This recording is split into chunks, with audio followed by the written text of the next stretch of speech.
Alright, so let me know if this story sounds familiar. You aren't happy with what your body looks like or how you feel on a daily basis. So you declare to yourself that I'm gonna start working out and eating healthy. And for the first few days, it goes great. You're doing exactly what you told, you're working out, you're eating healthy, and you're feeling proud of yourself. But then one day, you feel tired, lazy, or unmotivated.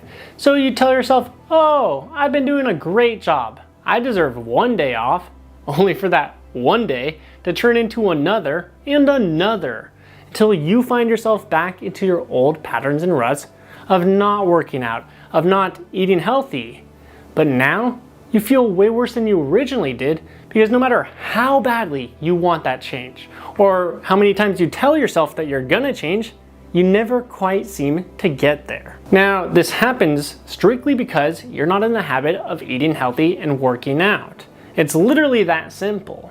So all you need to do is break this old habit and form the new habits that you want. But that's easier said than done, right?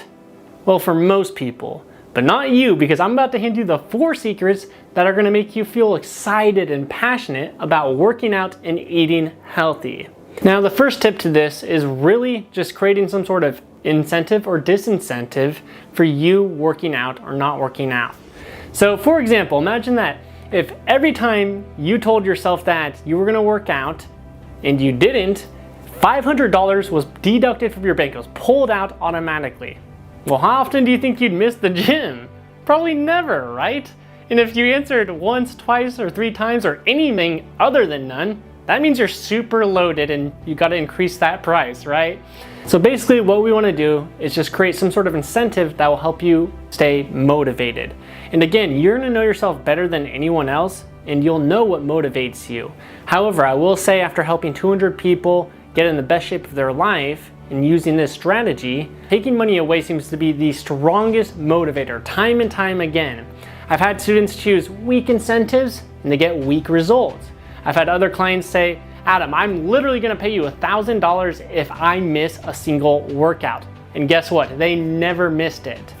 Now, the thing is here, you have to make sure that the incentive can be enforced. Because what could happen is, if you say that you're going to pay someone $1,000 if you miss the gym, well, you could just lie and say that you went, right?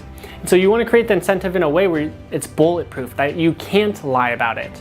And so what I recommend you do is if you have a roommate or a girlfriend, this is how you wanna go about it. Tell them that, okay, you know what, I'm gonna pay you $200, $500 if I miss the gym. And these are the days that I'm gonna work out. And the reason why this is so powerful is because, look, if you tell your roommate that, well, he's gonna be watching you like a freaking hawk. He's gonna be like, all right, well, did you work out today? Like, send me a picture there. And he's gonna be on your ass because he's gonna collect the money. And so I can't emphasize enough. Now, the second tip here is that you want to strive for smaller changes. So what I always say is, like, if you struggle to work out or go to the gym, what you should do is tell yourself that you're going to go to the gym 3 times a week instead of saying, I'm going to lift 3 times a week. You might be thinking, Adam, what's the difference? Well, imagine that it's 6 p.m., you just got off work, you're exhausted. Well, if you told yourself you're gonna do an hour-long workout that's very gruesome and tiring, you're gonna be like, shoot, man, I don't wanna go do this workout. No shot, I'm done, I'm out. And then you're more likely to skip. But if you just tell yourself that you're gonna go to the gym, well, guess what? That's so much easier. Like, okay, I'm just gonna drive there, walk in the gym and walk out. So basically you wanna make it very easy for you to tackle mentally. And the beauty in the strategy is, like, 9 out of 10 times when my clients simply go to the gym, well, once they're in there, they do the workout. They're like, well, I might as well do it. But it does give them that hour. They can just go to the gym, and if they really or just can't do it, they can leave. But even if that happens, the strategy is still effective because now you're forming the habit of going to the gym. And after a few weeks, going to the gym is gonna be effortless. So the example I like using is, you likely brush your teeth every single night regardless of how tired or motivated you are, right?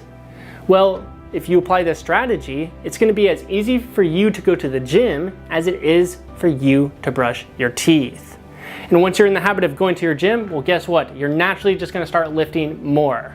So basically, set smaller changes that are less mentally gruesome. Now the third tip is to simply find a friend who will join you in your mission. So basically you want to find someone that's down to start working out with you or start eating healthy together, because now it's more fun. And the second part to this is you don't want to let them down. If you know your friend's going to the gym at 6 p.m. with you, you don't want to bail because you're going to feel terrible. You feel like you're letting them down.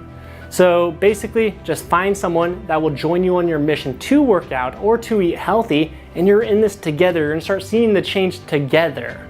Now, the fourth tip is to simply eliminate all your expectations. You see, I had a client, John, who he had this expectation that he was going to lose 13, 14, 15 pounds in the first month of working with us, because sometimes our clients do get those results. Now, he only lost 8 or I think it was 9 pounds in that first month, which is really great. But because he had the expectation that he was going to lose about 14 or 15 pounds, he didn't feel good about his results. He thought that 8 or 9 pounds was measly, and he felt demoralized because of it. And then he stopped, was the worst part. He stopped doing it because he didn't like the progress. So basically, you don't want your mind to trick you. Instead, drop your expectations, because if you have expectations and they aren't met, you're going to be demoralized and quit. So now you're equipped with 4 tips that will help you stick to your workout and diet plan. If you do it consistently for 3 to 4 weeks, I promise you, you'll feel excited to work out and to eat healthy. But before you leave this video, I want to ask you a question. How are you going to feel in 1, 2, or 3 years from now if you're still struggling to work out and eat healthy, if you're still in a body that you don't feel comfortable in, if your productivity is still plummeted because you can't think clearly, you don't have the energy levels? How are you going to feel? Probably terrible, so don't let that happen. Look, the reality is no one but you can put in the work. So that means you either take action now and change your life for good, or you let your potential rot away and you continue feeling terrible about yourself. But I don't want to see you go down that path. In fact, I want to help you. How? Well, I have a free Facebook group where it's full of men like you that are looking to level up themselves, their body, and their performance. And I want you to join us, because inside there, I can help you. So with that being said, you guys know the routine. Look around this video and you're going to see the link to that Facebook group, and I'll see you inside.